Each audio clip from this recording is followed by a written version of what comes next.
그래야 신앙생활, 이제 믿음 생활이라고 하는 것에 있어서요, 불신앙보다도 더 위험한 요소가 있어요. 그러니까 신앙인이라고 하는데, 믿음이 있다고 하는데, 오히려 불신앙자보다도 더 위험한 믿음의 요소가 하나 있어요. 신앙생활의 요소가 있어요. 그게 뭐냐면, 하나님 뜻과 말씀을 자기 방식대로 해석해버리는 거예요. 위험하죠? 또는 하나님의 뜻과 말씀을 세상 방식으로 해석하는 거, 이거 굉장히 위험하죠. 자, 여러분, 우리가 뭐 단어의 오용이 있어요. 단어의 오용. 먼저 겸손이 뭡니까? 온유가 뭡니까? 온유. 우리가 온유라 그러면 굉장히 너그럽고 부드럽고 나긋나긋하고, 그리고 어떤 상황에서도 화내지 않고, 그죠? 그런 사람을 온유하다 그러잖아요. 근데 신앙생활에 있어 온유가 누구였냐면, 누가 온유했어요? 하나님이 인정하시는 온유한 자. 모세였죠. 모세 그런 사람이었어요? 나긋나긋하고 부드럽고 막. 아니에요. 모세 얼마나 혈기왕성해요. 열받으면 그냥 살인도 저지르는 사람이에요. 그 사람을 하나님이 온유하다 그랬어요. 왜 그랬느냐? 신앙생활에 있어 온유라고 하는 것은 늘 하나님을 의식하고 인식하고 하나님을 의지하는 사람을 온유라 그래요.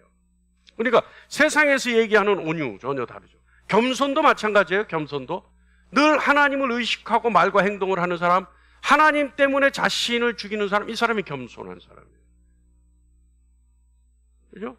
이게 신앙 안에서의 겸손의 의미예요. 신앙 안에서 교만의 의미는 뭘까요? 교만의 의미는 뭐예요? 하나님이 없는 것처럼 행동하는 사람, 생각하는 사람, 말하는 사람이 교만한 사람이에요. 자, 지금 제가 이게 설명하는 것들을 여러분 잘 들어보셔야 돼요. 하나님이 없는 것처럼, 하나님이 계신 것처럼 딱 뭐가 달라지죠. 자, 선과 악 어떻습니까? 선과 악.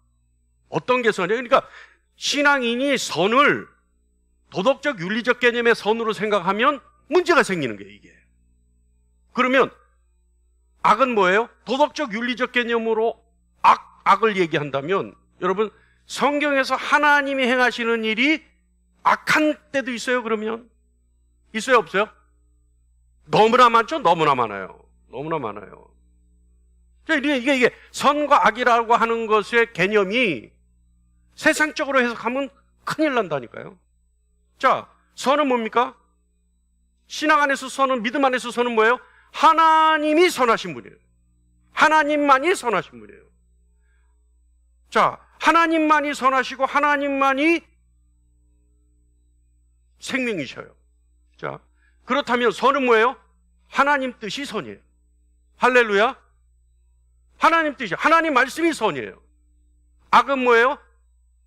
하나님의 의지가 없는 일들은 다 악이에요. 이해하십니까? 이해하세요? 이해 안 돼요? 할렐루야. 자, 그러면 신앙인들 중에 이런 말을 하는 그 사람을 종종 봅니다. 어떤 얘기냐면, 하나님 방법이야, 세상 방법이야. 하나님 방법이야, 세상. 여러분, 그 방법론적으로 하나님 방법이 있고 세상 방법이 있어요? 따로 있나요? 있어요? 아니, 하나님 방법은 요게 하나님 방법이고 세상 방법은 요게 세상 방법이야. 있어요, 없어요? 없어요. 그럼 뭐가 하나님 방법이에요? 조금 전에 얘기했잖아요. 하나님이 의지를 가지고 허락하시면 그건 하나님 방법이에요. 다시 말하면 하나님께 물어보고 하면 하나님 방법이 될 수 있어요. 그거는 다라고는 할 수는 없지만, 내 뜻이 가미된 것이라고 할 수도 있지만, 하나님께 기도하고 하나님께 허락받고 한 건 다 하나님 방법일 수 있어요. 맞습니까? 단 이 사람이 기도하는 사람이라고 했을 때, 그리고 이 사람이 기도할 때 자기 의지를 전혀 응답이라고 생각하지 않을 정도로 기도에 훈련이 돼 있는 사람일 경우에, 그렇다면 자기 뜻대로 한 건 다 세상 방법이죠. 내가 신앙이 좋다, 내가 목사다, 내가 장로다, 내가 안수집사다, 내가 권사다. 그렇기 때문에 내가 하는 것은 다 하나님 뜻이고, 내가 기도하고 응답받은 거기 때문에 다 이거는 하나님 뜻이다. 그래서 내가 택한 방법은 하나님 방법이다. 천만의 말씀이죠. 아니죠. 그럴 수 없어요. 여러분, 지금까지 우리가 예를 들어서 생각해 본 것 중에 가장 중심되는 게 뭔가요? 전부가 하나님이 계신 거예요. 거기에 기준은 다 하나님이 계신 거예요. 할렐루야. 하나님 기준 외에는 다 세상 것이에요. 그래서 만물의 척도는 하나님이시다. 모든 것의 기준은 하나님이시다라고 하는 겁니다. 모든 것의 가름자도 하나님이시다. 할렐루야. 이해하십니까? 자, 교회가 세속화된다고 하죠.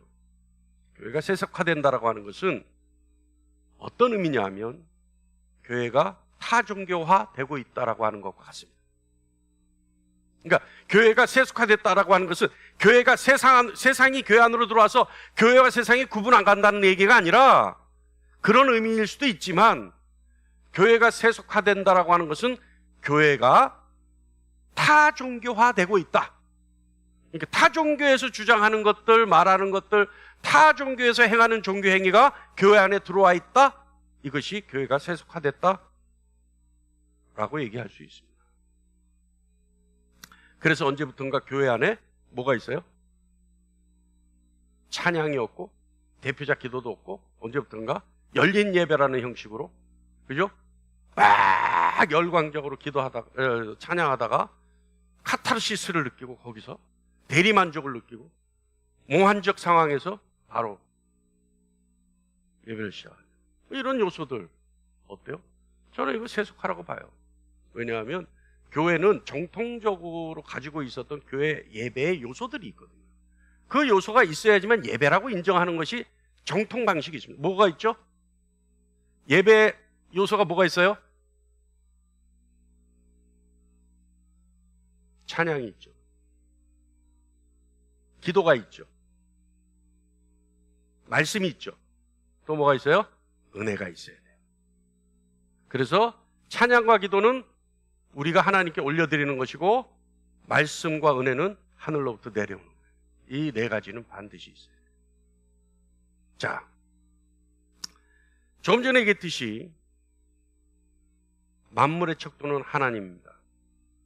그리고 교회가 세속화되었다라고 하는 것은 교회가 타종교화되었다라고 하는 말과 같습니다.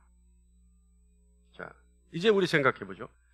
사람들은요, 종교를 평가할 때, 타 종교처럼 종교들을 평가할 때 무슨 얘기가 있느냐? 사회적, 심리적, 물리적 유익을 생각해요. 그리고 유익과 함께 유용성을 생각해요. 뭔 얘기인지 아십니까? 그러니까 이 종교가 얘기하는 것이 사회적으로나 심리적으로나 물리적으로 유익하냐, 또 유용한 종교냐, 이것으로 종교를 평가한다니까요. 그래서 언제부턴가 사람들이 그와 같은 기준으로 종교를 평가하다 보니까 옛날에 숨었던 이단 종파들이 이제 드러나요. 그래서 신천지 무슨 뭐 이래가지고 어깨띠 메고 뭘 해요? 교통정리해. 청소하러 다녀. 예? 그러니까 종교의 평가를 사회적, 심리적, 물리적 유익과 유용으로 그 종교가 좋다 안 좋다를 평가하다 보니까 뭐예요? 진리 여부를 떠나서 사람들 보기에 좋은 일 한다 생각하면 그 종교를 인정한다는 거예요. 그래서 교회가 타종교화됐다, 기독교가 타종교화됐다라고 하는 것은 기독교가 진리를 떠나서 그와 같은 일을 하기 시작했다라는 것과 같은 얘기예요. 물론 그와 같은 일을 하지 않으면 안 됩니다. 하지 않아도 된다는 게 아닙니다. 생색을 내면 안 된다는 거죠. 기독교가요, 로마 가톨릭 교회보다 아주 절하평가받았던 때가 있어요. 그때가 언제냐면 100주년 기념 때였어요. 교회는 뭘 했어요? 100주년 기념 때 100주년 기념관을 지었어요. 근데 로마 가톨릭은 그때 뭘 했냐면 개안 수술을 해줬어요. 앞을 못 보는 분들에게 눈을 보게 해줬어요. 어느 것이 맞아요? 개안 수술해 준 게 맞죠. 그러니까 로마 가톨릭은 굉장히 높게 평가를 받았어요. 근데 기독교는 지들끼리 건물 지었다 그래서 평가절하됐어요.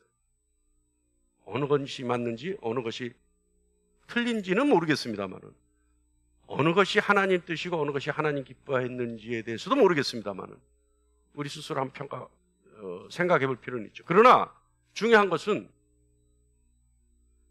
사회적, 심리적, 물리적 유익과 유용성을 가지고 종교를 평가하면 세속화라고 얘기할 수 있다는 겁니다. 이해하십니까? 자, 우리는 과연 기독교를 어떻게 평가하고 있는가? 내가 가지고 있는 신앙을 어떤 잣대로 평가하고 있는가? 한번 생각해 볼 필요가 있죠. 종교를 옳고 그름의 문제로 판단하는 것이 아니라 그 종교를 유용하냐, 유익하냐로 평가하기 시작하는 것, 그래서 세속화에 기름을 붓는 것 같습니다. 자, 우리 좀 더 심한 얘기 해볼까요? 기독교는요, 세상 일에 관심이 없어요. 제가 가끔 여러분에게 심한 얘기 하죠. 하나님은 여러분이 먹고 사는 일에 관심이 없습니다. 왜냐하면 기독교는 구원에만 관심이 있기 때문에 그렇습니다. 왜 기독교가 하나님이 먹고 사는 문제에 세상 일에 관심이 없다라고 하냐면, 기독교는 오직 구원에만 관심이 있다고 얘기할 수 있는 그 말의 근거는 뭐냐 하면, 주님 뭐라 그러세요? 어떻게 하라고요? 손을 어떻게 하라고요? 잘라버리라 그랬어요. 이 손이 죄를 짓게 하고, 발이 죄를 짓게 하면 어떻게 하라 그랬어요? 잘라버리라 그랬어요. 눈이 죄를 짓게 하면 어떻게 하라 그랬어요? 뽑아버리라 그랬어요. 그러면 주님이 말씀하신 그 말씀을 근거로 한다면 세상 일에 관심이 있습니까? 없습니까? 팔다리를 잘라가지고 어떻게 세상을 살아가요? 눈을 뽑고 어떻게 세상을 살아갑니까? 근데 팔다리를 자르고 눈을 뽑는 것이 더 유익하다? 무엇 때문에? 구원 때문에. 그러니까 세상 살아가는 일엔 관심이 없다는 얘기입니다. 동의하십니까? 동의하십니까? 그래도 나는 손다리가 붙어 있는 게 낫다? 그런 의지세요? 아니, 우리가 냉정하게 생각해 보자고요. 오늘 이 시간에 이 말씀의 의미가 여러분 심령 가운데 정확하게 자리했기를 간절히 축원합니다. 그러니까요, 여러분, 이 말씀의 진의가 여러분에게 이해되기를 간절히 축원합니다. 우리는 예배당에 와서 하나님께 기도하면서 먹고 사는 문제를 기도하고 있다고요. 근데 하나님의 마음은 뭐예요? 내 영혼의 구원의 마음이 있어요. 그러니까 주님 말씀하시잖아요. 손발이 범죄하여 지옥불에 떨어지는 것보다 잘라버리는 것이 유익하다. 뽑아버리는 것이 유익하다. 그러니 여러분, 이 자리에서 하나님은 우리가 먹고 사는 것에 관심 없다라고 하는 것이 과한 얘기입니까? 아니에요. 과한 얘기가 아니에요. 자, 기독교의 핵심을 우리 한번 생각해 보죠. 기독교의 핵심은 뭐냐? 하나님은 세상에서 유일한 신이며 고귀하신 분이다. 기독교의 핵심입니다. 맞습니까? 맞습니까? 긍정을 하려면 확실하게 좀. 제가 그러잖아요. 순복음교회처럼 확실하게는 요구하지 않습니다. 근데 어느 정도 의사는 표현해 주셔야지. 하나님은 유일하시며 고귀하신 분이다. 맞습니까? 이게 기독교의 핵심이에요. 인간은 하나님을 유일하고 고귀하게 생각하지 않았다. 그래서 범죄했다. 그래서 인간은 하나님의 전능한 진노 아래 놓이게 되었다. 전능한 진노라는 것은 어떤 방법으로도 그 진노를 피할 길이 없다는 거예요. 그래야 그것이 전능한 진노입니다. 자, 그런데 하나님의 진노는 오직 하나님만이 우리를 구원하실 수 있다. 아이러니죠. 하나님의 진노는 하나님만이 구원하실 수 있다. 이게 무슨 뜻이에요? 이게 유일하신 하나님이라는 뜻이에요. 유일하신. 하나님 한 분밖에 안 계시다. 왜? 우리를 구원하실 분은 하나님의 진노에 있는 우리를, 진노 아래 있는 우리를 구원하실 분은 하나님밖에 안 계시다. 이것이 모순 같지만 이것이 유일한 하나님이다. 이것이 전능한 하나님이다라는 의미입니다. 자, 그래서 하나님은 이를 위해 자기 아들 예수 그리스도를 죽이시고 부활시키셨죠. 그래서 그리스도 안에 있는 모든 사람들을 구원하셨습니다. 맞습니까? 이거 기독교 핵심이에요. 이게 기독교 핵심. 자, 기독교의 이 놀라운 진리를 세속적인 것으로 해석하려고 한다면 그 사람은 진리를 모르는 사람이에요. 그러니까 여러분도 하나님의 뜻과 말씀을 세속적으로 생각하려고 하는 것에 주의해야 된다는 뜻이에요. 그 사람은 진리를 모르는 사람이에요. 더 나아가서 자기 자신이 가지고 있는 하나님의 진노 아래에 있는 죄책의 무게를 깨닫지 못하는 사람이에요. 그렇기 때문에 하나님의 뜻과 말씀을 세속적인 것으로 이해하려 하죠. 아니, 하나님의 진노의 두려움을 안다면, 어떻게 자기 자신의 죄의 무게를 안다면 어떻게 하나님의 말씀, 하나님의 뜻을 마음대로 해석할 수 있겠습니까? 자, 우리가 지금까지 했던 로마서 1장부터 7장까지의 말씀, 이 내용은요, 오직 구원만 말씀하고 있습니다. 오직 구원만 얘기해요. 로마서 1장부터 7장까지의 주요 내용은 뭐냐? 거룩하신 하나님, 죄악된 인간, 그리고 다가올 진노, 완전한 구원자 예수 그리스도, 십자가에 못 박히시고 다시 살아나신 예수 그리스도, 믿음으로 받는 칭의, 믿음으로 얻을 수 있는 성화, 이것이 1장부터 7장까지의 말씀이에요. 그리고 오늘 본문의 말씀이 1장부터 7장까지 말씀의 결론입니다. 왜 그렇게 장하게 설명이 됐느냐? 왜 그렇게 어렵게 설명이 됐느냐? 왜 그렇게 섬세하고 너무나 상세하게 설명이 됐느냐? 오늘 이 결론을 위해서예요. 결론을 위해서. 다 같이요. 오늘 결론의 말씀 볼까요? 로마서 8장 1절 시작. 그러므로 이제 그리스도 예수 안에 있는 자들에게 결코 정죄함이 없나니. 이게 뭐예요? 1장부터 7장까지 쭉 말씀하고 선포한 그 내용이 그러므로 한마디에 축약되죠. 그리고 뭐라고요? 이제 그리스도 예수 안에는 절대 결코 정죄함이 없나니. 오늘 이 선포가요, 우리 믿는 사람들에게 있어 가장 중심이 되는 겁니다. 그리고 가장 은혜가 되는 말씀이죠. 이 말씀을 전하기 위해 믿음의 조상들은요, 순교도 불사했어요. 이 말씀 하나 때문에. 그리고 우리 역시 목숨을 걸고 지켜야 하며 목숨을 걸고 전해야 하는 핵심 말씀이, 핵심 내용이 이겁니다. 그리스도 예수 안에 있는 자에게는 결코 정죄함이 없나니.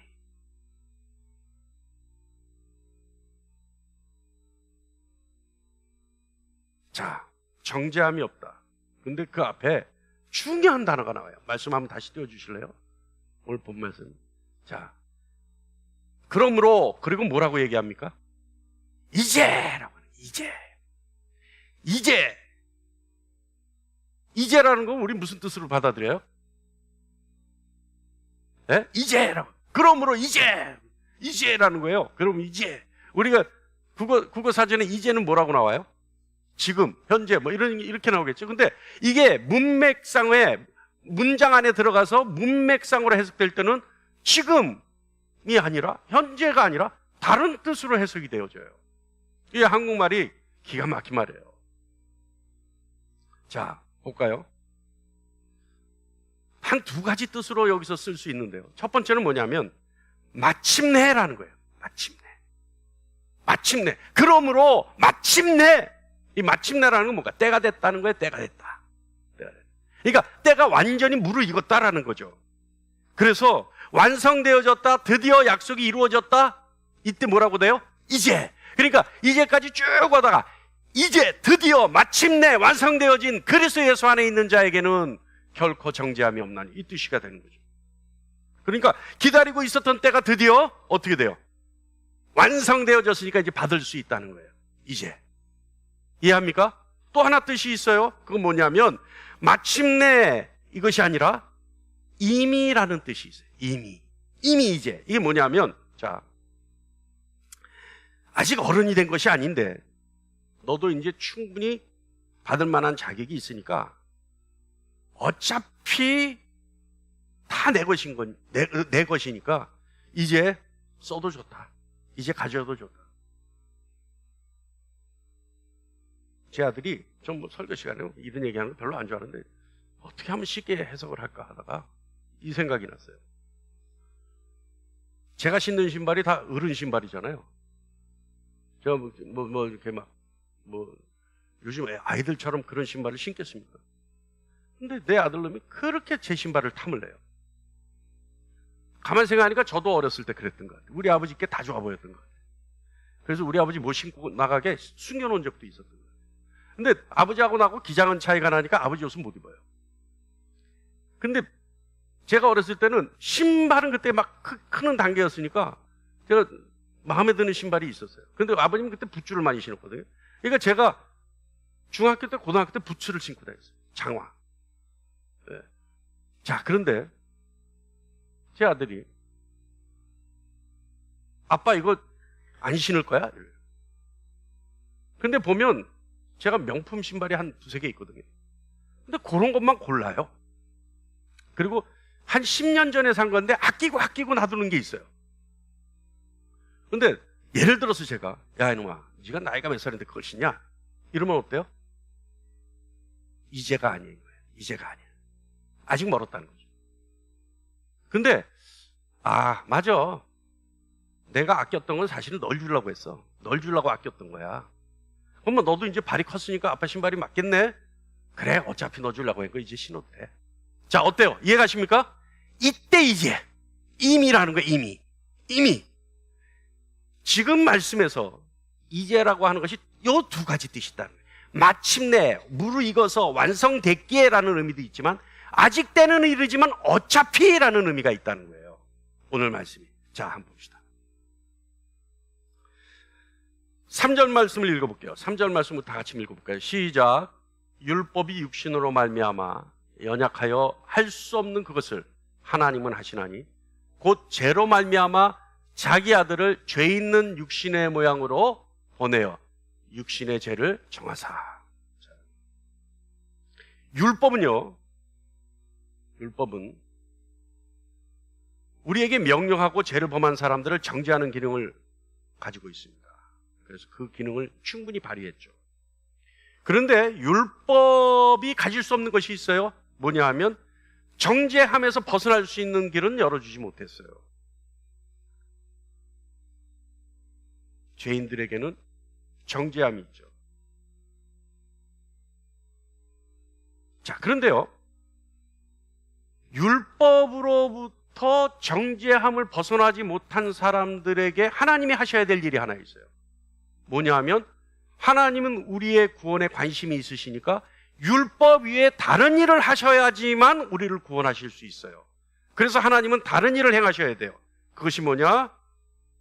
하나님이 어떤 다른 일로 하여금, 다시 말하면 하나님의 아들을 통해 그 아들이 대표로 우리의 대속제물이 되주셔야 한다는 것이 하나님의 일이었습니다. 그래서 우리를 대표한 대속의 제물이 되기 위해 하나님의 아들을 인간의 모습으로 보내셔야 했습니다. 그리고 그 인간이신 하나님은 고통을 받으시고 십자가 위에서 인간의 죄의 정죄를 받으셔야만 했습니다. 우리 다 아는 사실이죠. 그런데 여러분, 예수 그리스도께서 십자가의 정죄를 받은 것 누구의 죄 때문이라고 알고 있습니까? 누구의 죄 때문이죠? 예수 그리스도께서 십자가 위에 정죄받으신 것, 누구의 죄 때문이에요? 내 잘못 때문에, 내 죄 때문에 그런 거 아닙니까? 그래서 3절에 잠깐 띄워주세요. 뭐라고 돼 있어요? 육신의 죄라고 돼 있습니다. 육신의 죄. 육신을 입은 우리의 죄. 그래서요, 예수 그리스도는 육신의 죄를 감당하기 위해서 육신으로 오셔야 됩니다. 이것이 기독교고 이것이 기독교의 복음입니다. 우리 모두는 우리가 지은 죄 때문에 하나님의 정죄 아래 있죠. 자, 로마서 5장 6절 한번 읽어볼까요? 시작. 우리가 아직 연약할 때 기약대로 그리스도께서 경건하지 않은 자를 위하여 죽으셨다라는 거죠. 자, 여러분, 여기서 경건하지 않은 자의 뜻이 뭐냐면 로마서 8장 3절에 잘 설명하고 있어요. 다시 8장 3절 띄워주시겠어요? 경건하지 않은 자, 로마서 8장 3절. 안 띄워도 제가 읽을까요? 됐습니다. 다 같이요. 시작. 율법이 육신으로 말미암아 연약하여 할 수 없는 그것을 하나님은 하시나니 곧 죄로 말미암아 자기 아들을 죄 있는 육신의 모양으로 보내어 육신의 죄를 정하사. 그러니까 육신의 모양이란 건 뭐예요? 죄 있는 모양이에요. 그래서 육신의 죄를 정하시기 위해 예수 그리스도께서 오셨어요. 경건하지 않은 자의 뜻은 뭐냐면 우리가 받아야 할 정죄를 하나님이 자신의 아들에게 쏟아 부으셨다라고 하는 의미와 같습니다. 그러니까 경건하지 않은 자를 위하여 죽었다라고 하는 말이 무슨 말이냐면, 경건하지 않은 자를 위하여 죽었다는 말이 무슨 말이냐면, 육신을 입은 우리가 받아야 할 정죄를 육신의 모양으로 보낸 예수 그리스도에게 모든 진노를 쏟아부었다는 말과 같다는 얘기죠. 동의하십니까? 할렐루야. 자, 그렇기 때문에 이제 드디어 정죄함이 없는 거예요. 왜요? 하나님의 진노를 그 아들에게 다 쏟아부었기 때문에. 십자가에 달려 죽이는 것으로 모든 진노를 다 쏟아부었기 때문에 더 이상 정죄함이 없는 거예요. 이해하십니까? 그래서 하나님의 진노를 해결하기 위해 행하셔야 할 모든 일이 예수 그리스도의 십자가의 죽음으로 완료가 되어버린 거예요. 그래서 이제 마침내 정죄함이 없다라고 하는 선포가 이루어질 수 있는 겁니다. 할렐루야. 그러면 이제 마침내 드디어 완성되어져서 라고 하는 이제의 의미를 아시겠죠? 어떻게 했다고요? 경건하지 않는 우리를 위해 예수 그리스도께서 육신의 모양으로 오셔서 하나님의 모든 진노를 한꺼번에 다 쏟아부으셨기 때문에 이제 드디어 마침내 예수 그리스도의 십자가의 죽음으로 인해 더 이상 이제 정죄함이 없다. 할렐루야. 할렐루야. 이해하십니까? 자, 그러면 아까 우리가 얘기했던 마침내가 아니라 임의의 의미는 또 어떻게 쓰여져야 되는 거야? 자, 이제 임의의 의미를 한번 보죠. 로마서 8장 33절로 34절 말씀 한번 볼까요? 시작. 누가 능히 하나님께서 택하신 자들을 고발하리요? 의롭다 하신 이는 하나님이시니 누가 정죄하리요? 죽으실 뿐 아니라 다시 살아나신 이는 그리스도 예수시니 그는 하나님 우편에 계신 자요 우리를 위하여 간구하시는 자신이라. 자, 바울은요 미래를 생각해요. 그래서 이때 사도들이 다 같은 생각을 하고 있었지만 무슨 생각이냐면 예수 그리스도께서 심판하러 곧 오실 거라고 생각했어요. 그러니까 하루하루 살아간다면 어떻게 되겠어요? 그 하루하루가 더 점점 예수님이 오실 날이 가까워오고 있다고 생각했어요. 지금 여러분, 우리가 아침에 일어나서 하나님 사랑합니다, 예수님 사랑합니다, 성령 하나님 사랑합니다 하고 나서 드디어 예수님이 오실 날이 하루가 가까웠구나 생각하시는 분 있어요? 하루가 더 가까워졌구나 생각하시는 분 있어요? 없잖아요. 근데 그때는 그렇게 생각했어요. 이제 예수님이 오실 날이 예수님 볼 날이 하루 더 가까워졌구나 이렇게 봤다는 거예요. 그런데 그 날이 언제니까 많은 날이 남아있을 거다 막연하게는 생각했겠죠. 우리의 대적 마귀는요 우리를 속이고 우리의 눈을 가리고 우리를 참소하면서 우리에게 죄책감을 더해서 우리를 사로잡으려 합니다. 맞습니까? 마귀가 우리에게 가장 무기로 삼는 말이 뭔지 아세요? 몰라요? 제가 뭐 영화 홍보대사는 아닙니다만 어거스트 러시 한번 보세요. 여러분, 제가 많이 했잖아요. 얘기 많이 했잖아요. 금요기도회 때 많이 얘기했는데 거기서 마귀 역할, 그러니까 그 영화는 마귀 영화가 아닌데 그 감독이 저는 확실한 크리스찬이라고 믿어요. 거기서 못된 역할을 하는 그 로빈슨 뭐 이름의 그 영화 배우가 있는데 그 사람이 그 아이 어거스트 러시라고 하는 기타 치는 아이에게 하는 말이 딱 있어요. 그게 마귀가 하는 말이에요. 뭐냐면 나는 네가 뭘 했는지 알아. 여러분 소름 끼치지 않습니까? 나는 네가 뭘 했는지 알아. 이게 무슨 말이에요? 이게 참소하는 거예요. 참소. 이게 정죄하는 거라고요. 이게 정죄. 그러니까 옛날 영화, 괴기 영화 있었죠. 나는 지난 여름 뭐예요? 네가 무슨 일을 했는지 알아. 이게 뭐예요? 마귀가 하는 얘기예요. 마귀. 그러니까 마귀는 우리를 사로잡는데 뭘로 하느냐? 우리가 저지른 죄를 가지고 그 죄책을 물으면서 그것을 가지고 참소하고 정죄하면서 우리를 꼼짝 못하게 사로잡아요. 그러니까 그 아이가 그 남자가 그 아이한테 나는 네가 뭘 했는지 알아. 이와 유사한 대사를 했어요. 그랬더니 그 아이가 꼼짝 못하고 그 사람을 따라가요. 따라가면 본인이 나쁜 일에 이용당할 걸 알면서도 따라가요. 이게 마귀가 하는 짓이에요. 그러니까 마귀는 주님이 오실 날이 하루하루 가까웠지만 그 날이 언제인지 모르니까 마귀는 우는 사자처럼 두루다니면서 우리 눈을 가리고 우리 마음을 가리고 우리를 참소하면서 죄책감으로 우리를 사로잡아 노예 삼는 거죠. 그런데 바울은요, 심판의 그날이 아닌 지금 현재의 시점을 말해요. 지금 현재 어떻게 하면 된다? 이제 정죄함이 없다고 얘기하는 거예요. 그러니까 심판의 그날 우리가 정죄함이 없다 소리를 듣는 것을 바울은 어떻게 얘기한다고요? 이제 정죄함이 없다고 얘기한다는 거예요. 왜요? 정죄함이 없다는 것은 언제 때 사용되는 말이에요? 무죄. 언제 때 사용하는 얘기예요? 심판날 사용하는 얘기예요. 정죄함이 없다라고 하는 거는. 그런데 바울은 뭐라고 얘기하냐면 이제 정죄함이 없다. 조금 전에 읽었던 우리 33절, 34절 말씀처럼 이제 더 이상 정죄함이 없다. 여러분, 우리가 지금의 시점에서 뒤를 돌아보면요. 지금 시점에서 보세요. 뒤를 돌아보면 그리스도께서 죽으시고 우리의 정죄가 되셨음을 알 수 있죠. 맞습니까? 언제예요? 주님이 33살 되는 해. 맞습니까? 그때 그랬어요. 우리를 위해서 주님이 정죄 받으셨기 때문에 우리에게는 주님의 그리스도의 죽음 덕분에 더 이상 정죄함이 없는 존재가 됐다는 걸 알고 있죠. 자, 그러면 앞을 쳐다보면, 우리의 미래를 쳐다보면 아직 심판이 오고 있어서 때로는 그 심판 생각에 우리가 무서워하고 두려워하고 떨면서도 그럼에도 불구하고 이미 지금 더 이상 정죄가 없다는 사실을 알 수 있죠. 맞습니까? 왜요? 2000여 년 전에 죽으신 주님의 대속의 죽음 때문에. 맞습니까? 할렐루야? 할렐루야? 여러분, 지금 제가 여러분의 동의를 구하잖아요. 여러분이 꿈나라가 있으면 안 되는 거예요. 여러분이 지금 딴 생각하면 안 되는 거예요. 우리 교회가 식당이 2층에 있는 게 천만다행이에요.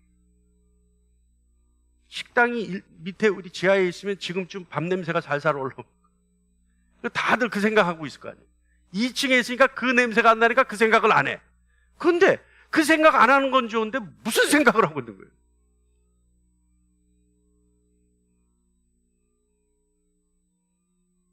여러분,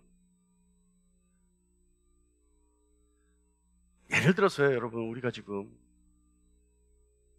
저는 가끔 그런 꿈 꿔요. 어렸을 때 꿨었어요. 왜 옛날 영화 보면, 드라마 같은 거 보면 미국엔 그런 일들이 많더라고요. 사돈의 팔촌의 외숙모가 엄청난 유산을 남겨주고 어느 날 갑자기 나도 모르는 친척의 이름으로 변호사가 찾아와서 유산을 주잖아요. 근데 그런 복골복이 아니라 내 아버지, 내 부모가 워낙 유산이 많아서 언젠가는 내가 받을 거다. 제가 옛날에 참 이건 설교 시간에 할 수 없는 우스갯소리인데, 제 아는 선배가 할아버지가 엄청난 부자예요. 근데 할아버지가 살아계시고 아버님도 살아계셨어요. 형 요새 어때? 그랬더니 죽어라 한다. 그래서 저는 그만큼 힘든 줄 알았어요. 아니 형 집안이 넉넉한데 왜 죽어라.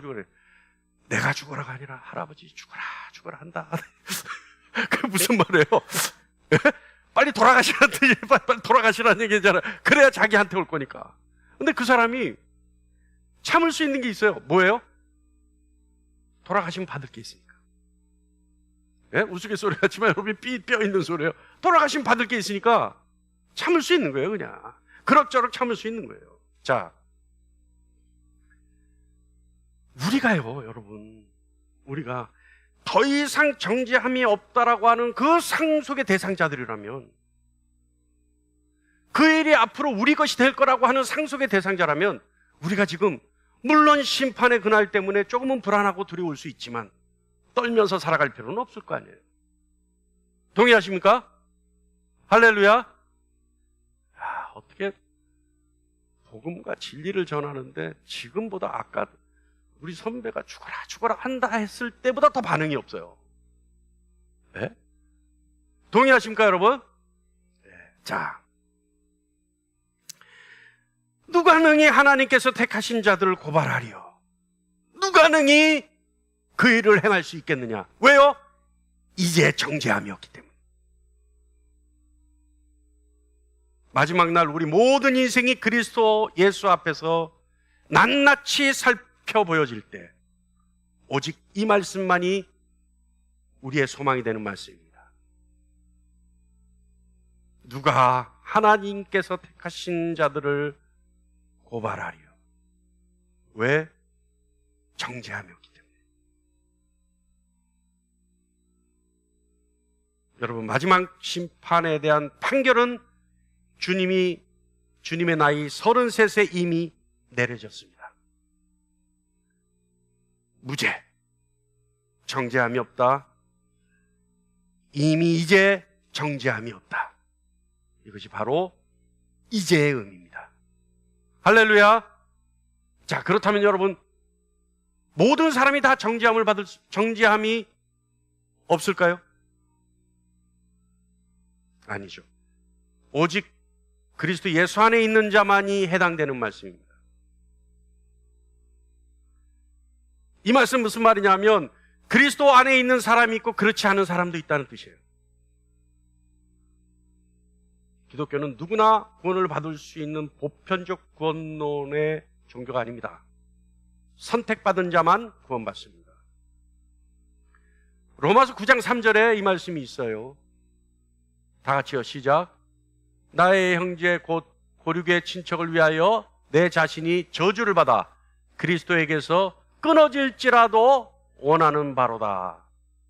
자, 여러분, 그리스도에게서 끊어질 자, 그리스도에게서 끊어질 자, 저주를 받은 자예요. 이 사람은 저주를 받아 그리스도에게서 끊어질 자. 다시 말하면 그리스도 안에 있는 자, 반대말이 뭐예요? 저주를 받아 그리스도에게서 끊어질 자예요. 그리스도 밖에 있는 자가 아니라 그리스도 안에 있는 자, 반대말이 저주를 받아 그리스도에게서 끊어진 자. 자, 여러분, 우리는 어디에 속해 있나요? 그리스도 안에 있나요? 아니면 그리스도에게서 끊어져 있나요? 여러분, 그리스도 안에 있을 때야라만 그리스도께서 받으신 정죄가 나의 것이 되는 겁니다. 자, 이렇게 이제 설명을 해놓고 이렇게 선포를 해놓고 그리스도 안에 있을 때라야만 그리스도의 정죄함이 나의 것이 됩니다. 이렇게 이제 딱 이렇게 설교해놓고 그리스도 안에 있다는 증거가 뭔지 아세요? 헌신해야 돼요. 봉사해야 돼요. 헌금 많이 내요. 11조 꼭 내야 돼요. 이러면 이제 어떻게 돼요? 이러면 어떻게 돼요? 할렐루야. 근데 이건 진리가 아닙니다. 이건 진리가 아니에요. 아니에요. 이건 아니에요. 다만 그랬을 때 여러분 겁먹죠. 겁먹죠. 겁먹잖아요. 그리스도 안에 있다는 증거가 이겁니다. 헌신 잘하고 봉사 잘하고 교회 매일마다 오고 절기 때마다 헌금 팍팍 내고 11조 반드시 하고 감사의 조건이 있어서 10에 2조 하고 이러면 이제 뭐예요? 내가 지금까지 살아온 삶이 그리스도 밖에 있어. 그리스도와 끊어진 사이였구나. 이렇게 될 거 아니에요? 그래서 어떤 목사님이 그런 얘기 하더라고요. 목회를 편하게 하려면 성도를 겁주면 됩니다. 그죠? 근데 그거는 진리가 아니에요. 그렇지 않아요.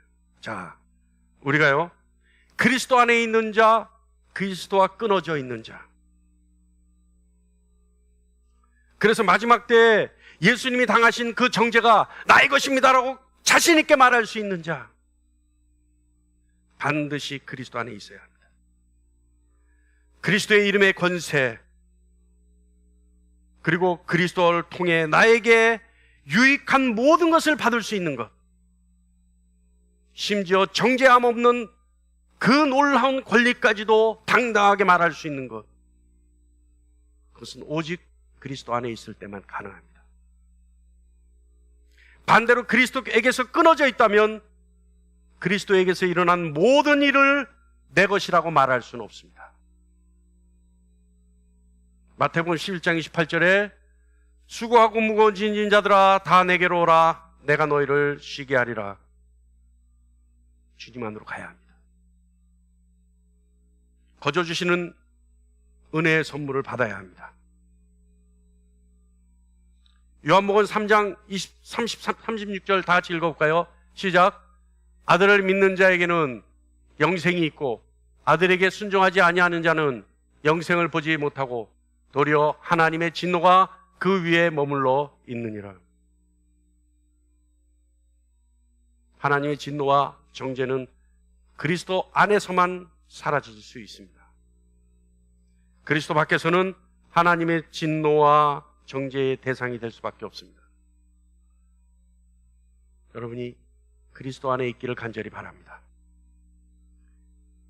정죄로부터 자유하기를 간절히 바랍니다. 이 시간 예수 그리스도께서 우리에게 말씀하십니다. 오라. 그리고 나를 믿으라. 그리고 내게로 들어오라. 내가 이미 너희 정죄를 대신 받았으니 너의 생명이 되고 의가 되고 제사함이 될 것이라.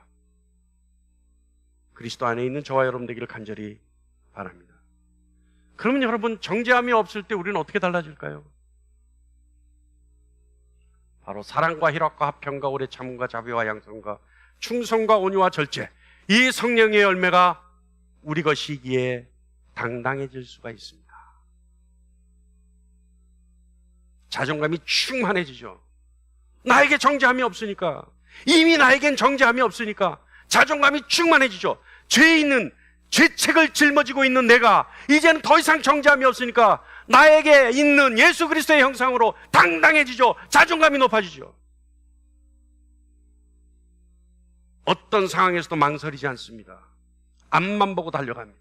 왜요? 나에게는 그 어떤 책임도 따르지 않으니까.